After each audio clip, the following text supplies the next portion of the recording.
What's up, everybody? This week I'm joined by Sarah Connolly as we sit down to talk about an album that seems track by track to be an erasure of a hit past. The Bends by Radiohead. That and a lot more is to come on this week's edition of the 90s podcast. Welcome to the show.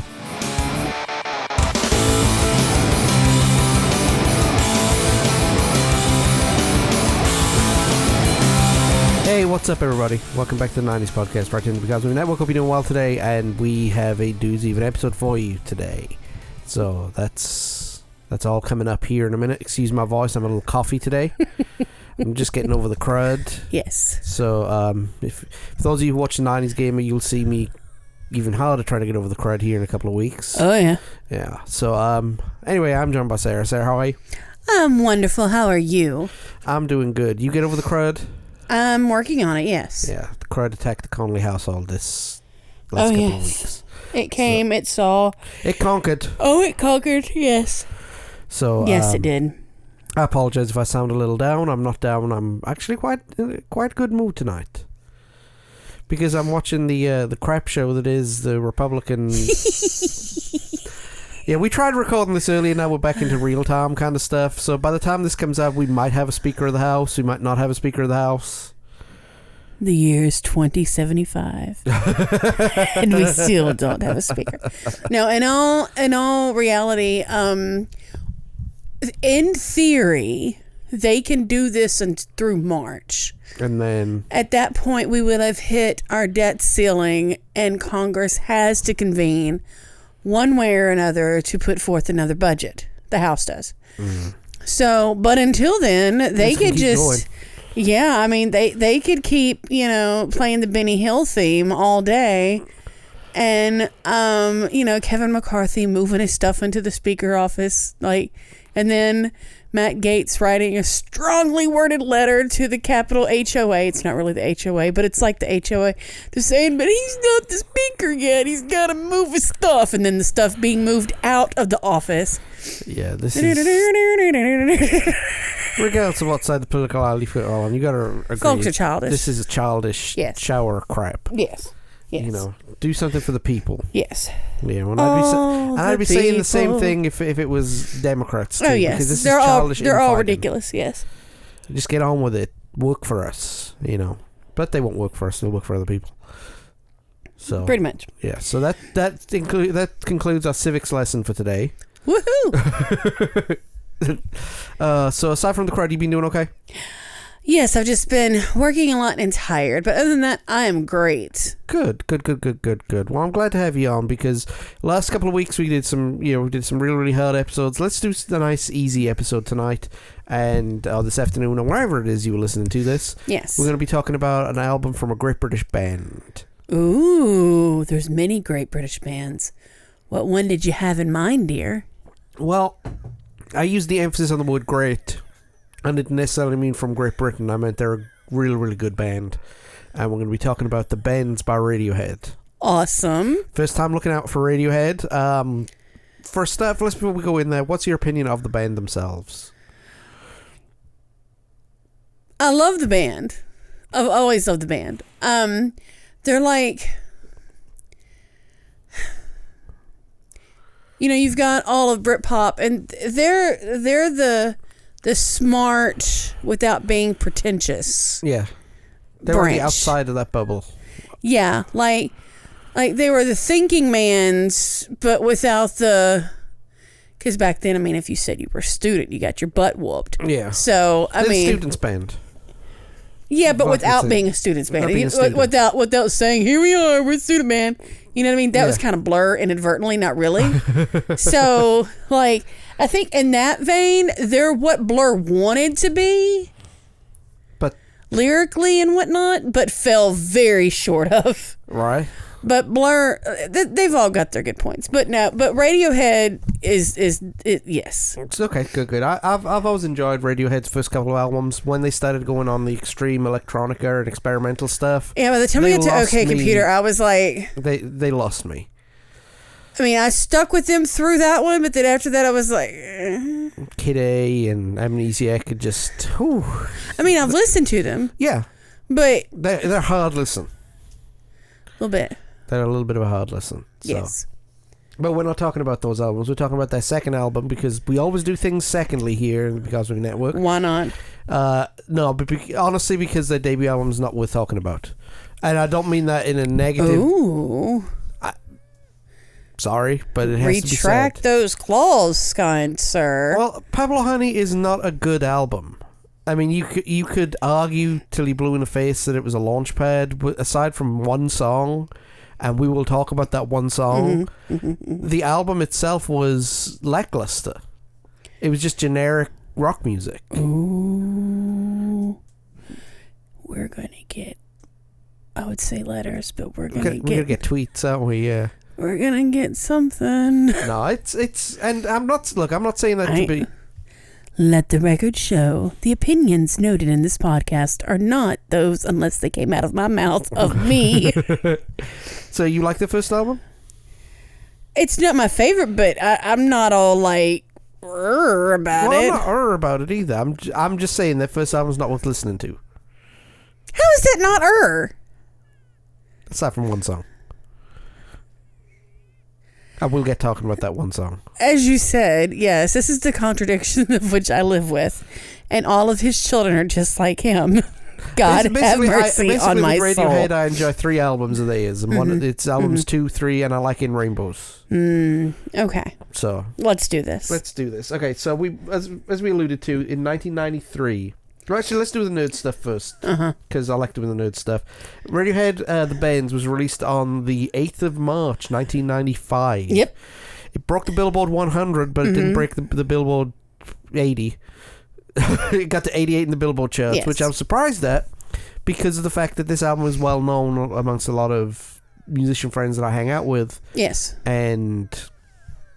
It sold 3.7 million copies. Yes. Came in number 4 in the UK chart. Yes. To be fair, it had a lot of competition that year.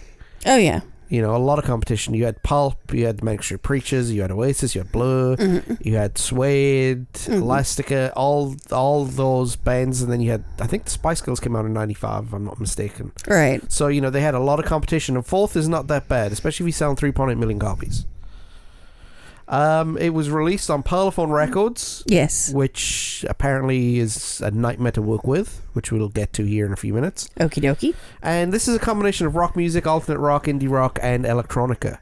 Because there is some electronic elements throughout this album. Yes. Nothing as much as what would be in their future albums, but this definitely has one or two things going about. You can see, like, with hindsight being 2020, like, the breadcrumbs were there. Yeah. They didn't want to be just another rock band. No, but I will say, they're very forward thinking, and as such, they were dropping those breadcrumbs long before that stuff was cool. True. But they did it in a way that was cool. Yeah. I mean, you know, they were a band that, for some of their albums, were ahead of their time. Right. And some of the albums were behind the time. I think we've got a good case to say that this album is a product of its time. Now, I'm down. A lot of people use that phrase to talk about things when they talk about negative things like the Bugs Bunny cartoons of the day, the Popeyes of the day, and the TV shows of the day. Right. I don't mean it like that. I mean this was firmly entrenched in the indie scene of the mid-90s in the UK. Yes. So it fit in with a lot of those albums. It wasn't a Britpop album, but it was definitely an indie record. Yes. So Radiohead released Pablo Honey in 1993. I want to back up for just a second. Okay. And this just sort of shows the difference in... And guys, if you've been listening to this for a minute, you understand where I'm coming from this. The difference in backgrounds, because to you, as you said, it's not a Britpop. It's just an indie album around the same time. Yeah. And that's how you perceive it, having lived in Britain during this time. Whereas over here, if you were roughly indie / alternative, whatever, and British, and you had an album at that time, you were thrown into Britpop. You were Britpop, with Bush being the exception. Which is strange to me, because we wouldn't even consider that, because of they did it backwards. They did it backwards on purpose. We'll have to discuss them later. We will. Okay. Because it's a very interesting band. Yes. To talk about. Yes. But no, Radiohead's background, I mean, they were students at I think it was Oxford University. Again, They had a university background, so yes, you know, the bands of the day that didn't have a university background. I mean, but then again, you could say that about the Manic Street Preachers, but they were out long before the Britpop movement even began, releasing stuff in '89, right? And their stuff was more political, Right? you know, based anyway, Right? But Radiohead released Pablo Honey in 1993, and in terms of reviews, it was very, very middle of the road. It was, for lack of a better term, just another guitar album. In fact, they kind of picked up on that in one of the songs called "Anyone Can Play Guitar." You know, so. But it's aside from one song, it was a very, very lackluster, an understated debut. Understated debut. During that time, they were promoting the band, they were promoting the album. Tom York gave a demo cassette to their producer. Right. And basically, Paul Clondery? I can't read it, I haven't got my glasses on. Producer Paul Q. Clondery was blown away by the material. Clondery? Yes. Producer O-L. Paul. Polly QK. Yeah, I'm not wearing my glasses, so I apologize for butchering that name about 8 times. Anyway, he said that all the songs on this demo tape blew Pablo Honey out of the water. Completely and utterly did. But there was a song off that record that became a hit here in the United States. Of Pablo Honey. Yes. Creep. Yes. The scourge of Radiohead. I think it's a very, very good song. Radiohead will tell you otherwise. Right. Not that it's a very, very bad song, but if you come and talk to them about it, they will cut you. Right. Yes. Which I've never understood that, right? And lots of bands do this. Their big hit, they'll stop playing or denounce at some point during their tenure. Well, they get tired of it. But there's two schools of thought on this. You come from the Noel Gallagher school of thought. Pay me. No, and let me explain why. For 2 tours, they dropped Wonderwall from their set. Well, two albums worth of tours. Well, they dropped it completely, and they only played "Don't Look Back in Anger" half the time. So they dropped their 2 biggest hits on some of their weaker tours, and I say weaker tours because the material was weaker. So he grew out of that. Yes, he did. Once it started to become Pay Me. Yes. But the point is, a lot of people do that. Right. A lot of bands who, and then there's the other school of thought of, like you said, they're here to hear that song. Well, but you get some bands that, and it was such a catalog that if they're going to play any of the new stuff, they have to weed out some of the older stuff. Yeah. I mean, I get that. I mean, look at, dear God, the Stones. Yeah, but the Stones stopped making good music about 20 years ago. Yeah. I mean, Paul McCartney stopped making good music about 20 years ago. Actually, no, some of McCartney's new stuff is pretty good. It is? Yeah. Okay. You need to check it out. I need to check it out. But I mean, then you walk around doing a, it's like a greatest hits tour. Over and over and over again.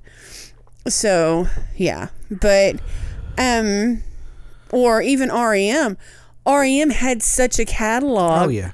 By the time they did Unplugged, that Stipe had to have sheets with the lyrics in front of him because he had forgotten most of the songs because they had so many songs at that point. I remember watching a friend of mine played an REM gig that they did in Berlin, I think it was. It was a DVD of it. And like they were playing stuff that they hadn't played in 25, 30 years. They played like Maps and Legends. Right. You know, which is like, wait, what? They'd only played that once. Right. Before that gig, and by once I mean like that song was released in like 1985 or 1986. Right. So, you know, but REM and Radiohead have a unique relationship, and one of the reasons I want to cover this album is the reason why we covered an REM album a few months back. So we'll get to that here in a minute. It's all related. In fact, there was a show, I don't know what it was called, but you had bands swapping lead singers and performing a song. I don't remember this show. I can't. I'll have to look it up. But there's a clip Must going be a around. British show. There's REM singing "Lucky" by Radiohead with Tom York as the lead singer. No, sorry, Radiohead playing "Lucky" with Michael Stipe as the lead singer. Yeah. And REM playing. I think it was Zither. I'm not sure. Okay. But it was a Cool. really We'll have to find that. We'll find that. I'll post it on the channel. But Tube of views.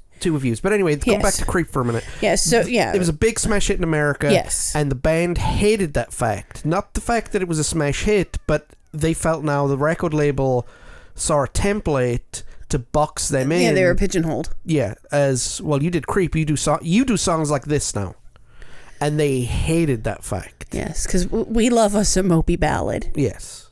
I mean, we love us some, especially in the 90s.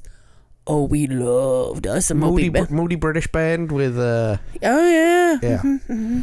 So because of this, Tom York had a mental breakdown. Yeah. Which is not always good. No. The label were not impressed and demanded that he get better. They gave him 6 months to make a new album or they'd be dropped. Now, EMI and Parlophone have said, no, that's not true. We wouldn't have dropped but this wasn't Radiohead at the time. This was just another band.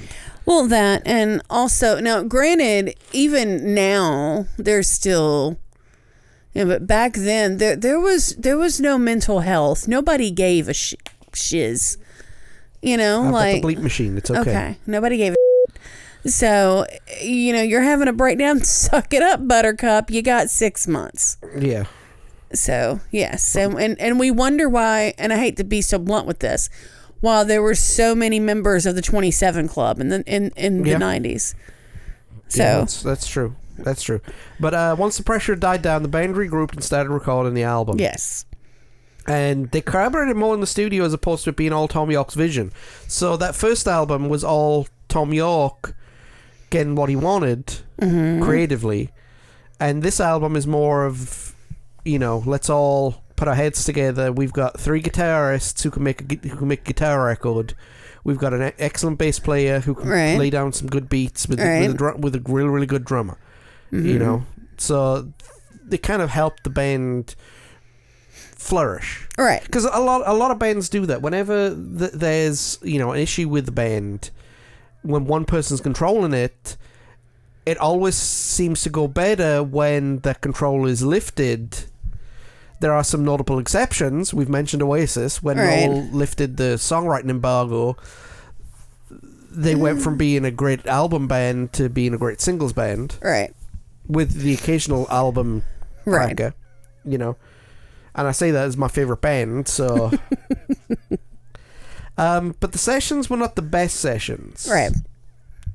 So songs like The Bends, Just, and Nice Dream were endlessly recorded and tweaked because they were pigeonholed. The label wanted that next big American hit. Of course they did. And that led to a song called High and Dry. Which fit...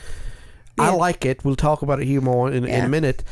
Being forced upon the album from a demo session on Pablo Honey. Right. So if Pablo Honey had High and Dry on it, I think it would have been a better album. But that's a different story for a different day. Yeah. So the band missed their deadline. They were over their 6 months. So they did something that they were on tour with REM as the opening act. Okay.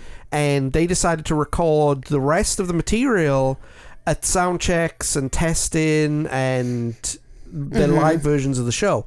Now, REM did the same thing with New Adventures in Hi-Fi. And if you want to listen to our review on New Adventures in Hi-Fi, I'll go to Season 7, Episode 9. Right. That's a really, really good review. Me and Greg go over track by track like we do here and the uniqueness of that album. And the final sessions took place at Abbey Road. So that was a big coup for a band the size of Radiohead to get Abbey Road because they only had one hit. Right. And a one-hit band using Abbey Road is, The place gives me the chills. Yeah. I mean, basically the record label stumped up the most cash is what it is. Right. But in total, it took 4 months to record this album in different settings, including RAK Studios and the Manor. Okay. Iconic British studios. So the final mixes were mixed by Polly QK. That's how we were going to refer to him from here on out. Polly QK, who took over from Leckie, who was not getting the final mix correct. That's John Leckie, who was the sound engineer. Yes. He was not mixing them according to the recipe properly. That's another thing too. The producers of the sound engineers of the 90s had a hard time mixing their charges. The ones who'd been there long enough. Well, yeah, because everything was evolving. I mean, technology was evolving, sound was evolving. I mean, everything was. I mean, yeah. So that doesn't surprise me. Well, what I mean is, like, the long-time sound engineers and the people who helped build the band sound, they always had a hard time mixing the final product. Right. Probably because they were too close to it. Right. I mean, the same thing happened. We mentioned Oasis a couple of times with Mark Coyle, who couldn't mix the album to save his life, but he was a great live engineer. Right. And then you had guys from the Manic Street Preachers had similar issue as well. Right. So let's look at the lineup. The band itself for Radiohead, you had Tom York on lead vocals, guitars, piano, and string arrangements. You had Johnny Greenwood on guitar, organ, the recorder. Yes, there is a recorder on this album, which is every parent's nightmare from kindergarten. He played synths, pianos, and also got the strings going. And you had Ed O'Brien playing guitars and backing vocals, Colin Greenwood on the bass, and Phil Selway on the drums. The classic Radiohead lineup. That's one thing I noticed as we just read all that out now. I think Radiohead are one of the few bands to come out of Britain who kept their original lineup. Some bands lost members. Some bands, evolved and needed more members. I think Radiohead are one of the few bands who always were a 5-piece. Because there are bands like Travis, for example, who were a 5-piece originally. Right. Manic Street Preachers were originally a 4-piece, although they lost their songwriter in tragic circumstances. Yeah. I think Blur and Radiohead are the only bands who were the same members of the band throughout their tenure, but I'm wrong about Blur because they lost Graham Coxon. I was going to say. For their last stuff. Put your thing down, flip it, and reverse that, because that's not exactly. Yeah. But then again, I don't count Think Tank as a Blur album. It's a Baby Gorilla's album. So. But you also have...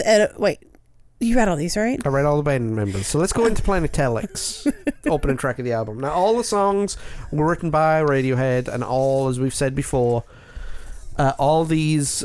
what the songs are about come from interviews with the band and fan theories. Ooh. So, and the fans are usually right when it comes to what a song is about. Yes. Usually. So, Planetelics is the only song written and recorded during the session. All others had been written beforehand. So, this song is credited with the start to shift towards electronica. And although this has many elements of a traditional rock song. The song was recorded while the band were not just drunk, but drunk. Yeah, they were swimming. They were swimming in. They were into their cups just a tinge. York recorded his vocals face down in a corner somewhere in the studio. Yes. Mm-hmm. There are lots of references to it. It has been interpreted as anything from love to God. Or it could be the thing from the Addams Family. It could be anything. It is anything. Yes. So it was originally supposed to be called Planet Xerox. Excuse me. But the band could not get the permission to use the Xerox name. However. Yes. So this is a good opening track. Yes. It really is. It's got, it gets your attention. It's mellow in terms of rest of the album. Right. It's got some really, really good guitar licks, going over the top of it. I think it's a really, really good way to open the album, and it does, like I said, touch upon the electronica, as Sarah said, and it does show you the direction which they're starting to go. Because again, the first album was a generic rock album. Right. Excuse me, I've got the hiccups. And we lie down somewhere in the corner recording this. Well, no, right, but the thing about it is that sorry to interrupt, but it's a good song, especially when you when you consider how we say it here, how toe up from the flow up they were during its conception. It's coherent. Yes, which Most things aren't when you're that messed up. When you're that incoherent, to make something coherent is fantastic. So we move on to the Bends, the title track of the album. This was written long before Pablo Honey, and Tom York thinks it's just a bunch of nonsense. So it's named after the condition divers feel, coming up too quickly for air without depressurizing. Some fans think the song is about rising to fame too quickly and suffering from a metaphorical version of the Bends. That's a very good theory. Very good metaphor. Yes. It is a very good metaphor because, I mean, this is as traditional a rock song as you can get. Yes, it's a power chord masterclass as described in the music press. Yes. Yes. God bless the enemy. Yes. So, no, it's a really good song. It's really good live. Mm-hmm. It's one of those songs that's written to be played live. That's right. You have seen them live. I have seen Radiohead live. Yeah, I have not. The next track number 3. Flying through these. Yeah, tonight. we are. Is High and Dry. High and Dry was originally recorded during the Pablo Honey sessions. The band were unhappy with the mix and abandoned it. The label, however, and they're like, let's shove it in a pigeonhole. Like the song and put on the album with the original Pablo Honey mix. Yeah. They like, this is gonna make us money. And it did. It did, yes. And here's the thing, right? Tom York calls it one of the worst songs he's ever written, and I love this song. Mm-hmm. I think it's really, really good. I think the arrangement is good. Mm-hmm. I like the little acoustic riff that goes on in it. Mm-hmm. I like the style of song that it is, where it goes from, you know, really, really mellow to, you know, yeah, the kind of, I don't want to say Beatles style because it's not Beatles style. It's 60s-esque. It's 60s-esque. It's definitely 60s. You know, and the Radiohead fans, the ones who walk around worshipping Tom York think it's awful, and the ones who love the band and love the music think it's really, really good. So I don't know. I personally, I love this song. I think it's one of my favorite Radiohead tracks, probably second or third behind Lucky, which I think is I got a story to tell you about Lucky one of these days. No, I'll tell it now.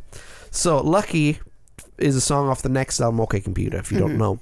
If you do know, then you're going to know where I'm going with this. See, back in the halcyon days of 2004, before we had MP3 players, we had CD players. And I made like about 10 CDs to get me through the flight that I was about to take. Never been on an airplane before. Yes. Sitting at Terminal 5 at Heathrow Airport, and on comes Lucky on my CD player. So I'm sitting there, I'm listening to it, and then I'm thinking, oh no. Because I'm flying on a plane to meet my girlfriend, who's called Sarah. Okay. The lyrics in the song include the phrase, "Kill me, Sarah," and "Pull me out of the air crash." Whoopsies. I've never been on a plane before. This is like 2 minutes before boarding. This song kicks on, and so yeah, it's fun. Yes. So I now just realized one of the clips that we're going to be using, by the way, in the next video series. But the next song is my favorite off the album. Okay. Which is Fake Plastic Trees, and it's my second favorite Radiohead song. Yeah. I can see that. Yeah. I know, and it begins with somber guitar and York lyrics. It builds up slowly to a loud-sounding, slow-paced number, as you know, as they were kind of known for at the time. Yeah. You know, it's got a melody that it started off with that York had absolutely no idea what to do with. It added elements like a cello and what is described as a ghostly organ. Ooh. However, both were removed in post-production due to the label wanting a strong follow-up to Creep for U.S. audiences. Which the label were obsessed with that going into this album. Yes. If they'd just organically let them be, they would have... I mean, they produced 4 or 5 songs on this album that could have and should have been hits if they would just been left alone. Like High and Dry should have been a hit. The Band should have been a hit. Right. Fake Plastic Trees was a hit. All right. But they're trying to make everything sound like Creep, which if they just, Creep was a one-off. You're not going to get a second Creep. Mm-mm. Now, the song is about hankering for a real relationship, one that lasts. Yeah. And the idea of faking it until you make it or until you both drain out. It wears me out. It wears me out. Mm-hmm. Yeah. Yeah. So what about it makes you say this is one of my favorite Radiohead songs? Okay, just from I was a young teenage girl at the time. Lyrically it's good, and it was pretty. So, that didn't sound creepy at all. But no, but it really I don't know, at the time where it was and where I was at the time, like it spoke to me. I got you. So, yeah. I got you. Okay. So we'll move to the next track. It's called Bones. Mm-hmm. And this sounds like early circa 1991 Blue. Right. Lots of bass, lots of drums with sweeping guitar effects and little riffs and little effects. They had similar riff to T-Rex Bang a Gong, which I think they were the only British band to rip off Bang a Gong. Right. Which is ironic. The lyrics of the song go into physical ailments and how the narrator wants nothing to do with it. But the fans think the song is about depression, and York used physical ailments to reflect this. So they used physical illness to... Again, they're smart. They are smart. Yes. They're thinking men's Britpop band. Yes. As we established earlier. But no, and usually for Radiohead they used falsetto with this song. Because they usually just use not screaming but yelling down the microphone. Right. So that's Bones. Yep. And then at the end you have Nice Dream, which is an acoustic driven song. It's got strings in the background and a picked riff. It sounds like future music that Travis, would make, or early Coldplay. So it's his fault for Chris Martin. Coldplay, the James Corden of music. I actually like Coldplay. I like early Coldplay. I tried listening to their last album. My boss told me one day, he said, dude, you're going to have to listen to this album and tell me what you think. I got to the third song and I couldn't do it anymore.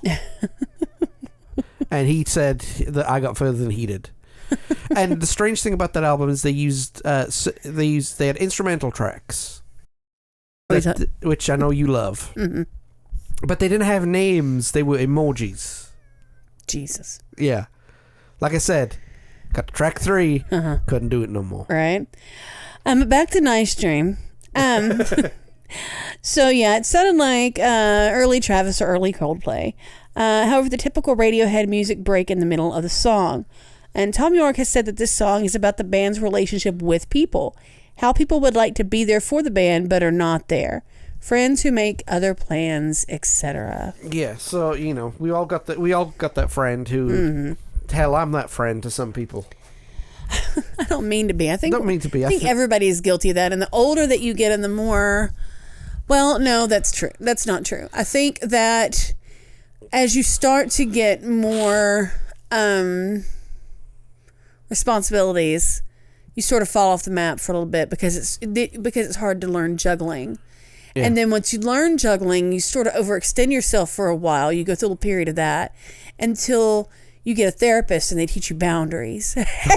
So that's at the part of the wheel that I'm at the moment. So my boundaries say that if it's a time you want to meet me, it better be before 7:30. Yes. Because I'm just too tired. Yes. So the next song is Just. Okay, so this song starts out with an acoustic guitar, and it's oddly reminiscent of Smells Like Teen Spirit. Right. And then all of a sudden, it breaks out into this... it does sound very, very Nirvana-esque. Right. And then goes into... It is very, very similar to Smells Like Teen Spirit or anything Nirvana did. Now, I know I'm being oversimplistic here. But starts off really, really rough and then goes really, really quiet. Then goes into the Beatles style. The loud, verse, quiet, loud. Loud, yeah. quiet, loud, quiet. No, he didn't scream into the microphone. He just sang it the way that Tom York sings. Mm-hmm. And I think that makes the song. Yes. This one wasn't written by Tom York. This was written by guitarist Johnny Greenwood, who was told that he was trying to get as many chords as he could into a song. This is another song that fans believe is about depression. There's lyrics like, change the locks 3 times, you still come reeling through the door. Mm. While others believe this is an, oh well, song, having no time for patience or people who get them into these positions. So, you do it to yourself. Yes. The music video. I love the music video to this song. Yeah. Right? It starts off with the band playing in like a high-rise apartment block. I say apartment, it's more council flats. Right. Right. And they may have been students, but they were broke students. And there's a guy laying on the floor. Right. And not in the apartment, like outside in the street. Right. And people come asking him what's going on, and it's story through subtitles. Right. And then it gets to like the almost to the end of the song where the guy will reveal why he's laying on the floor. Right. Cuts back to the band, and then when it goes for the big outro bit, everybody's laying on the floor because they've just heard the reason why he's laying. And you never find out why he's laying on the floor, which no explanation is given. So I don't know. It was probably one of life's great mysteries. It's written by the people who made Monkey Island. There you go. The next song is My Iron Lung, and that was recorded as a reaction to Creep. Yes. And an iron lung is a device that you sit in that pumps you with oxygen and helps you breathe, which was, for those who don't know, that they were. I'm not exactly sure when they were invented, but they had wide use during the polio epidemic in the early 20th century. So, however, when inside, you have no movement, no freedom, and feel trapped. The band felt creatively this is the way that they were after the success of Creep. Yes. While it was keeping the band alive, it was constricting any other musical style they wanted to do. Yeah. This is our song, just like the last one, a total waste of time, My Iron Lung. That's Creep. Let's talk about Creep. Real fast. My mind went blank. No, it hasn't gone blank. Creep was a huge hit. Mm-hmm. And I don't see what was special about it in terms of the arrangement. I don't see what was special about it in terms of the lyrics.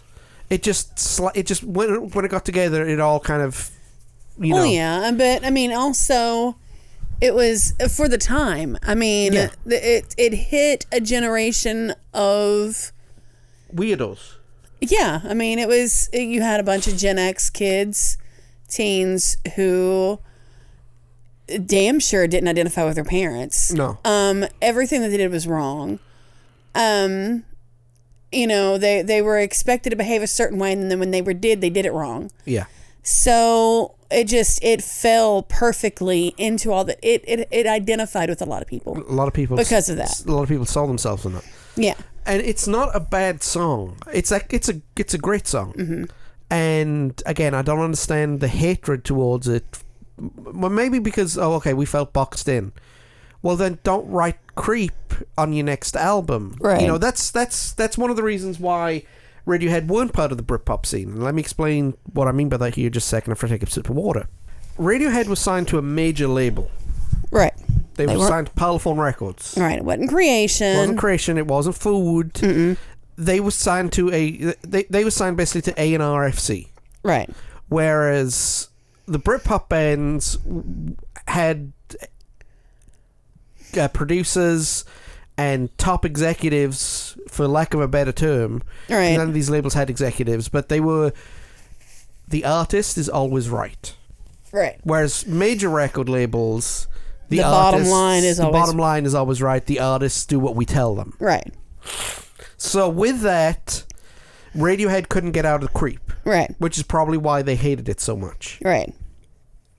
Not the song. What it represented at the time to them. Exactly. But this song was recorded live during one of the REM shows. Mm-hmm. And you can kind of tell that they overdubbed a little bit in the studio. Yeah. But not much. This is actually probably my favorite Radiohead track. Very cool. Aside from Lucky and High and Dry. Yeah. Very cool. So, you know, it's a good song, and it's got a really good riff. It's got a really good introduction, and yeah. So that's my 2 cents. My 2 cents is free. Right. Next we have Bulletproof, I Wish I Was. And in what would become true Radiohead fashion, it starts off haunting, an acoustic guitar, then sounds flighty and angelic. Yes. You know, a song where the narrator wishes that he were unbreakable, but in actuality is broken. It's a very introspective song. It's another song that features material that, you know, Travis would be known for later on. And, you know, it's a true highlight of the album. For those of you who would listen and wondering who the hell is this Travis band that we're talking about, Travis started off like they wanted to sound like the bands of the day, and then after their first album, which I really love, they changed their sound into a more softer, acoustic-y, melodic soundtrack. And they never made it big in America, which is a shame because I think American audiences would have liked them if they were given the right opportunity. Songs like Why Does It Always Rain on Me, covered by Green Day of all bands, because they are very close friendship, which is odd. They also do a very good cover of Hit Me Baby One More Time. Yes. They do some really good covers of a lot of songs. Yeah. The Weight. Yes. They make it less boring. Yes. Next is Black Star. Yes. And which comes in with a fade of guitar riffs and drums. It's a very emotional song. And it's not really one of the big fan favorites that you think of, but it is emotional. Yeah. And some fans believe that the first verse is the narrator talking about someone who has an addiction or a disorder. Yeah. You know, blaming it on the black star, falling star, satellites, etc., is an excuse for their behavior, and the narrator cannot deal with it. Also, the narrator cannot be apart from them, making this a very hard relationship. Just like Fake Plastic Trees. Yeah. I mean, I love this song. This is a sleeper song for me. Yeah. You know, it's a very traditional rock song. Yes. Verse, chorus. Nothing special about it in terms of trying to get electronica. It's just guitars. It's structurally a very good rock song. Yes. Yes. And it's got the little falsetto at the end of the song. Yeah. So, which is, again, unusual for a Radiohead song. Yes. So. And then we've got Sulk, which starts with noise and drums. And it's seen as sort of an obscure track for Radiohead, even though it's on one of their biggest albums. It's strange because it has all the markings of a hit. It does. I think that if it had been on Pebble Honey, it would have been the follow-up to Creep that they wanted. Right. Or maybe this would have been the song that the record label wanted to begin with. Right. But it's buried in this album because of the quality of the rest of the tracks that are on the album. Yes. You know, and fans have many meanings for the song. From everything from just the Depression song to the, that it could be about the Hungerford killings of 1987, or the breakup that started in Fate Plastic Trees and came out more in Black Star. Yeah. Yeah, it's strange. You have a good set of lyrics and you have a good tune, and sometimes they don't match. Yeah. You know, it's like Lewis Black once said George Bush would talk about things with a smile on his face that maybe he shouldn't have a smile on his face for. Right. This is one of these kind of occasions where they have they should be having more of a frowny face as opposed to a smiley face. So, and we come to the end of the album, and you want to talk about a song that they hate more than Creep. That would be Street Spirit or Fade Out. Depending on which way you look at it. It's signature song. It starts with a simple guitar riff, and kind of this would have done better, I think, on OK Computer. Probably so. Inspired by REM and the novel The Famous Road by Ben Okri. It's a protest song. Of course it is. It wrote itself. We were just its messengers, said Tom York. Its biological catalysts. Its core comprises a mystery to me. I wouldn't ever try and write something that hopeless. All of our saddest songs have something of glimmer of hope resolve. Street Spirit has no resolve. It's the dark tunnel without the light at the end. Well, that just gives me all the warm and fuzzies, right? It's described as a post-grunge song. It's definitely not a happy song. It's an emotional song. It's an emotionally draining song. Well, that's what I mean. It's. No, I said they hate this more than creep. I was just being facetious. This is their closing track. Yeah. And every band has an opening track. Every band has a closing track. Right. This is at the end of every show. Yeah. Let's not leave them on a sad note, but like claim the rest of what emotion they've got left out of them. All right. Because seeing a Radiohead show, you do go through a lot of emotion. And they take you up, they take you down, as all bands should. Now, I saw them during their 2004 tour where they were promoting, I don't know the name of the album off the top of my head, Hail to the Thief. Mm-hmm. Which was kind of a... You went with your older sister, right? No, I actually went with a friend of mine who I was in a band with, his girlfriend, and stayed at my sister's house. So, but it was... I knew she was involved somewhere. Mikael Dale and his girlfriend, whose name I can't remember right now. Okay, very cool. See, there's all these names y'all don't need to know, but it's cool. I'll probably bleep a lot of them out for anonymity purposes. It's fine. Blippity blip and bleep bleep bleep and blah, blah, blah. Yeah. Yes. So, but no, it's a good song. It's I say good. It's a great song. Yes. Really is. It kind of shows the direction in which they would go, leaving more openness in their sound. See, that's the difference between rock music and a lot of other music. Rock music compresses and compacts all of the sound into... Mm-hmm. They leave no room for it to breathe. Whereas this song definitely breathes, and the direction which they would go into gives the music a little bit more time to breathe, if that makes sense. So what is your rating for this album? My rating for this is a solid 8 out of 10. Without question, it is an 8 out of 10.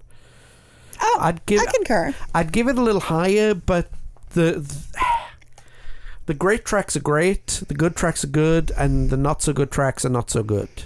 Okay. So that it hits every note. It's a little too clean, if that makes sense. Okay. And what I mean by that, is... No, I get what you're saying. A good song is a good song. There's no... There's no songs that you can look at and go, well, that's a good song today and not a good song tomorrow. Right. And it was a good song. You know, there are either good songs or they're bad songs. This is my favorite Radiohead album out of the 4 that I like. Mm-hmm. That includes their first album, by the way. The sound on here is brilliant. It covers all genres that you could expect to hear at the time. You got indie music. You got the occasional foray into Britpop, the occasional foray into the grunge scene. Right. Post grunge. Then you got the acoustic scene. Fabulous. It's not a one size fits all album, which a lot of bands, at the time were. Yeah, a lot of bands still do to this day. In fact, most albums are one size fits all. This one definitely has its variety to it. The experimental stuff's good. The traditional stuff is really, really good. The songs off this album sound really, really good live. As I've mentioned, I was lucky enough to see Radiohead, and it's one of the few bands that I haven't been to too many concerts, which is shocking because of my love of music. Well, but you had some medical stuff too that prevented that. So true. It was called a broke dad. I'm just kidding. No, but as far as their legacy afterward, the band would go on to greater success with the release of OK Computer in 97. And that album would be a blend of experimental and traditional rock songs. There would be a shift in style to 99 and 2000 releases Kid A and Amnesiac. And the band is considered one of the greatest acts to come out of the UK of the 90s. And one of the few of those bands to have a taste of success here in the USA that has lasted. Yeah, a lot of the big bands in the UK did not have longevity here. I mean, some had a song or two, right? But that was it. I mean, if you say the name Blur, everybody will instantly think of song 2, right? You say Oasis, and the meme is, well, here's Wonderwall, right? But Radiohead was more than Creep out here. Yeah. But one thing is they caused a little bit of a controversy. They pulled a U2? Yes, but before U2. Well, no. Okay, stop. They didn't pull a U2.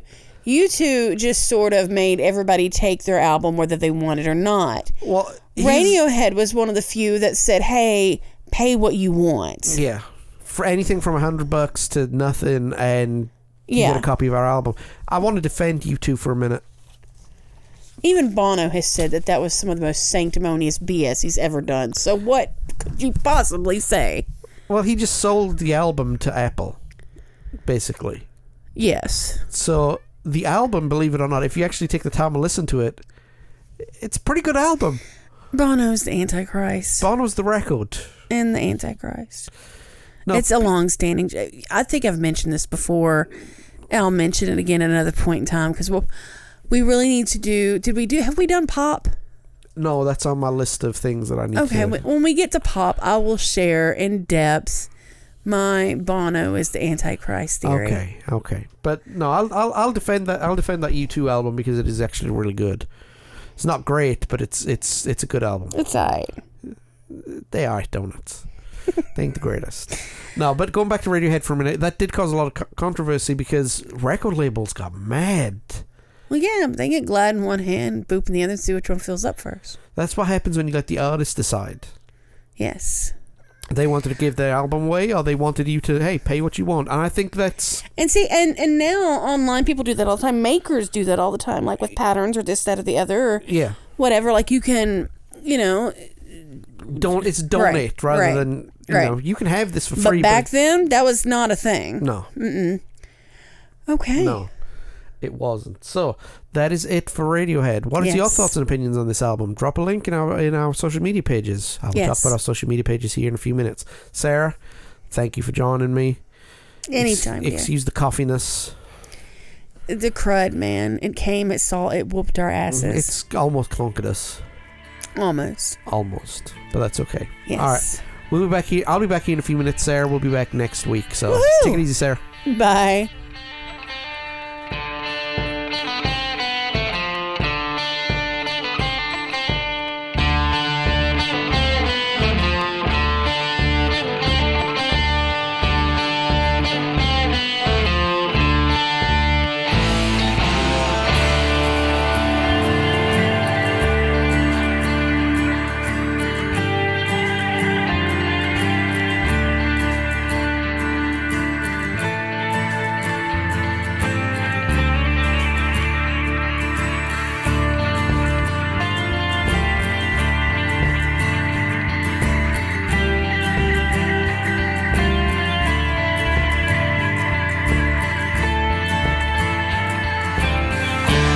My sincerest thank you to Sarah Connolly for taking the time out of her very, very busy day to come ahead and talk about Radiohead with us. What do you think of this album? Let us know on our Facebook, Instagram, and Twitter pages. That's where you can engage us. There'll be plenty of material posted, so just drop a line. We'd be glad to hear from you. Go ahead and give us a like, a share, and a subscribe too to help us grow, okay? Also, coming up on the Because of Me Network next week on the 90s podcast, Sarah will be back as we talk about one of the most polarizing figures in American political history. We talk about the presidency of Bill Clinton, part 1. Yes, I'm about to do a little shuffling of the schedule, and I'll explain why when it's time. But, Bill Clinton, his presidency, the ups, downs, the goods, the bads, the uglies, and everything in between. Like I said, he probably is not the nicest person in the world, but he was a good president. Or was he? We'll find out next week. Also, check out our YouTube channel on January 31st. That's where we drop our first episode of Monkey Island 2, LeChuck's Revenge. Can Guybrush Threepwood make his way around the Caribbean doing everything that they can to get the nearest treasure, or will he be revenged by LeChuck? If y'all don't know what Monkey Island is, Monkey Island is a puzzle-based game. It's real fun, got a lot of humor to it, and yeah, I enjoy playing it. Monkey Island 2, January 31st on our YouTube channel, okay? That's the 90s gamer coming back. And that really is it. I don't really have much to talk about other than maybe I'll start coughing again if I start talking. it's been pretty good. Thank you very much for taking the time out to listen to us all who have so far this season. I really, really appreciate it. A lot of hard work and dedication goes into this podcast, and it's nice to see on the other end you guys listening to it and enjoying it. So I hope to grow a little this year. So hopefully more you will enjoy it as well.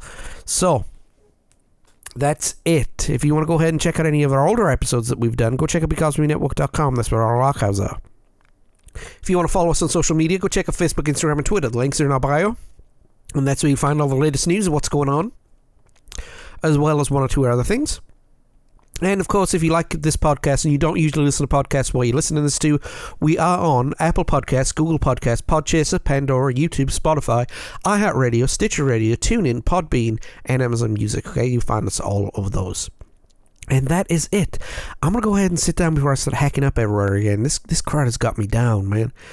But hopefully next week we'll be doing better. And like I said, we'll have our thoughts on Mr. Clinton, which is going to be fun. So I like doing those long-form episodes. I know you guys like them too.